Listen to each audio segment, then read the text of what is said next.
Hey everyone, I'm Nate. And I'm Abby. We're the RC Sailors, and today we've got a nice little plane. This is the British Spitfire, I believe. They may have a few things off there, but I think that's what they're getting at.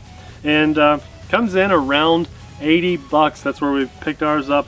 It's a smaller plane than what I'm used to, but I thought it'd be fun to try to get something like this in the air because it's different, and I like to try a few different things.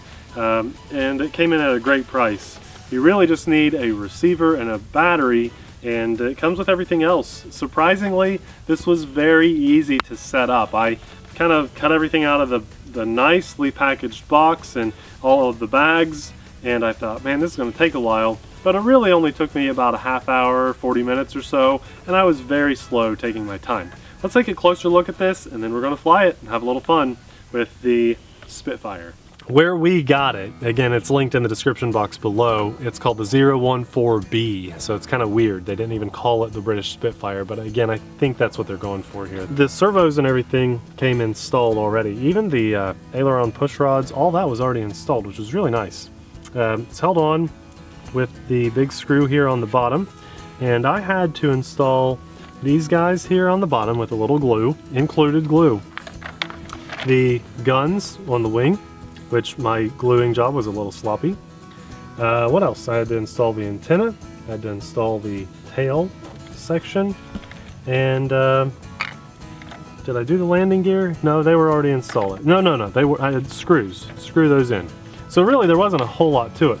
The hardest part for me has been getting my full-size airplane receiver in here. I put it upside down, and probably my only complaint out of the box so far is that it's a JST plug, and it is suggested to fly on a 2-cell battery. Luckily, I've got a couple Venom batteries. It recommends 1000 milliamp. The best one I have is 850. So what I want to do is put in my 450, trim it up really fast off camera, and then I'll slap in my 850 and we'll fly this. I'm flying on a Tactic TTX 660, which I love, and you know, I'm just really happy that it's not very windy right now. And that's why I want to fly this little guy. Probably cannot do grass takeoffs with those tiny landing gear, but I'll give it a shot. And I just want to fly this and see how it does. So let's do it.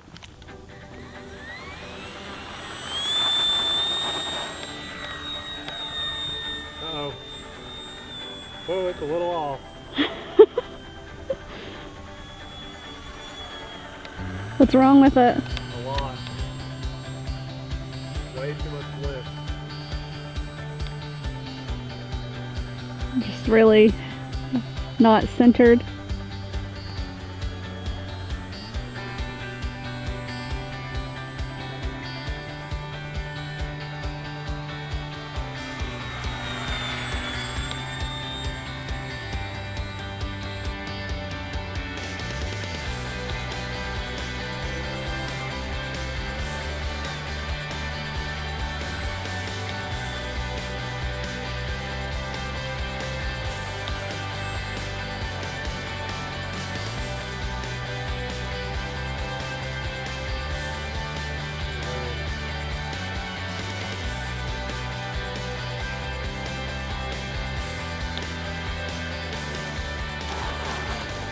Wow, good job.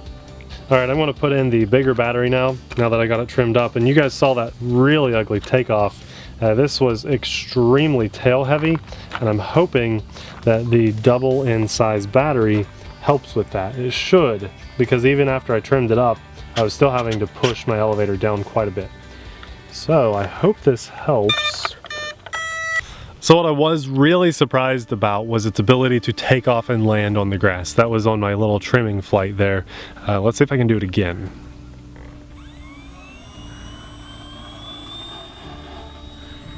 Yeah? I'll tell you, it just needs a little bit of airspeed to fly. You know, it's a little squirrely, and with a light breeze, currently I'm now flying with a light breeze, it's a little hard to fly. I mean, comparing this to larger, like double in size, relatively close to the same price, like a Tower Hobbies plane, I'd rather go with the Tower Hobbies plane any day because it's got a better ability to fly in the wind. But now I've got a decent control over it, and starting to get acclimated to it a little bit. This is not too bad. But every time a little gust comes along, it really just throws it hard. There's no flight stabilization in here. It's a very simple little 4-channel setup. No retracts, no flaps. Let's see if we can pull off a loop or anything. Whew. Got a little gust over Death Valley there, so it's really, when you fly in a side breeze, a crosswind or whatever, it's really, look at that, it's nasty. Let's just pull off a loop. Really ugly little loop. Can we do rolls? Yeah. Climbing roll, and it was really bad. I know. It's far away. I lost you. It's far away. It's hard to see on that camera, and you know, the smaller the plane, the harder it is to see in real life too. I'm actually flying the normal distance that I would on a bigger plane, just right along that flight line there, but it's small, and so it's harder to pick up on camera. It's harder to see everything. We're going to come in at a weird angle here. Luckily there's no one else here because I'm flying over the flight line. I would never do that if there were other people here. No one could tell, Nathan. Because it's so small? No, because I wasn't filming the ground. Oh, okay. You guys hear some dogs in the background? Maybe. They're not there now, but they were. There's some hunting dogs, a pack of dogs, down just a few lots away from us. So this plane is, honestly, I'm struggling to fly it. That's why I'm not flying it. Right. That's why you're not going to see FPV chase footage. No, and this would be really hard to chase anyway. It's so small, and the camo and stuff. It's cool. It's scale. Well, yeah, from the. Yeah, honestly, right. Chasing it with the drone would be a little bit harder because it would blend in with the ground a lot easier. Right. It'd look a lot like a bird, probably, size and stuff too. Let's go full throttle flybys here. I don't have a LiPo alarm in or anything, so let's go full throttle right there. It's got a lot more power. I'm holding back. Let's just go ahead and rocket this thing around a little bit. It's doing all kinds of stuff. Just it flies a little more agile than scale. It's very quiet.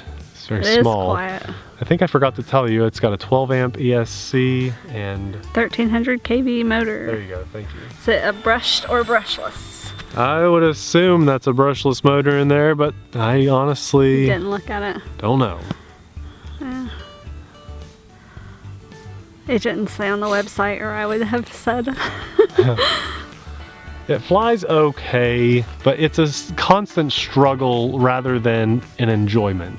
I feel like I want to show you guys this video, and that is why I'm doing this. I don't think that I will come out here and fly this for fun much more. I mean, that's what this hobby's all about, and I think that wraps this up in a nutshell. We've never been huge fans of smaller planes anyways. We like at least like a 3-foot wingspan. Yep, agreed.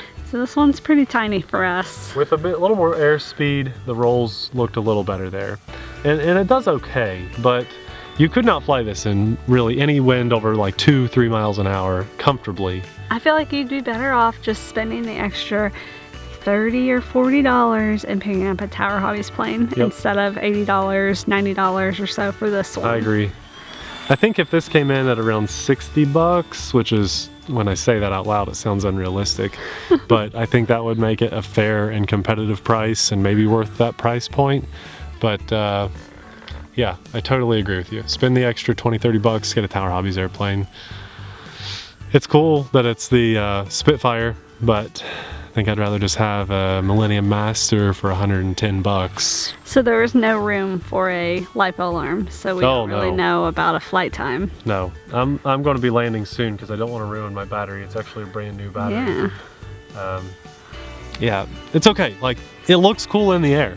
It's a nice little 4-channel plane, but it's hard for me to justify telling people, even if this is your 10th, 20th plane, it's hard for me to like really recommend this because it is a struggle for me in the air. I'm constantly having to mess with the right stick just to compensate for wind and stuff.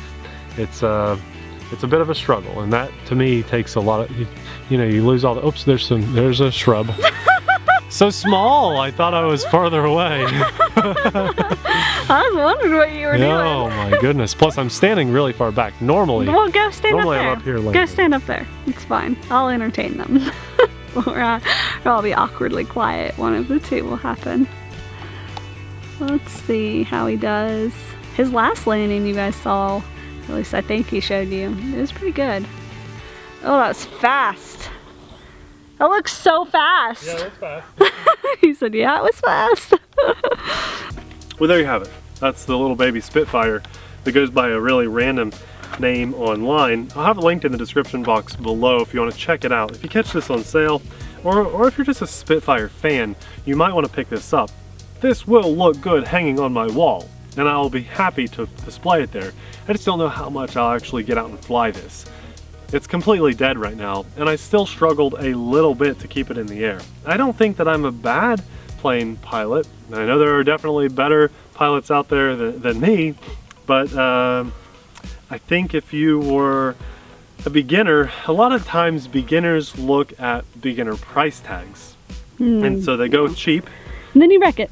Well, yeah, and that's okay. If you're learning, wrecking is fine. But what I'm getting at is sometimes it might be actually worth it. If you're a first-time RC airplane pilot, instead of buying the $80 cheap one, it's an okay plane. Spend the extra $40, $50, or maybe even a little more than that, and get the bigger plane that's going to be easier to control, easier to see, just fight the winds better. You'll have more stability, just overall a better experience. So sometimes the price tag isn't necessarily the only thing you should look at in the hobby, and hopefully you appreciate our videos for that. Hopefully saving you some time and money, sweat and tears. Blood, sweat and tears, they say. But if you like small planes and you like Spitfires, yes, this is the one for you. It looks great. It flies okay. I like the attention to detail here. You know, I love World War II stuff, I really do. And so it's really cool to say that I got to fly a little RC Spitfire. I really like that. But, you know, just not the most pleasant flying experience. I guess that's what I'm trying to say. And that's what I've said 20 times in this video. It's a good little plane. I like that prop. That prop looks really good. Even when it was spinning, I could see the yellow tips. Yeah. I like that a lot. Yeah. So things that I like, things that I don't like, but overall I'd say, you know, maybe there's some better warbirds out there. Check it out for yourself. We'll have a link in the description box below. If you appreciate our videos, saving you a little bit of time and money, then support us on Patreon. We'll have that linked in the description box below as well. And I'm just so happy that we're out here able to fly an airplane, put it on the channel. Hopefully you guys appreciate that too, not just in our living room flying micro drones all day long. Or paper airplane launchers. Nobody liked that. Nobody liked that.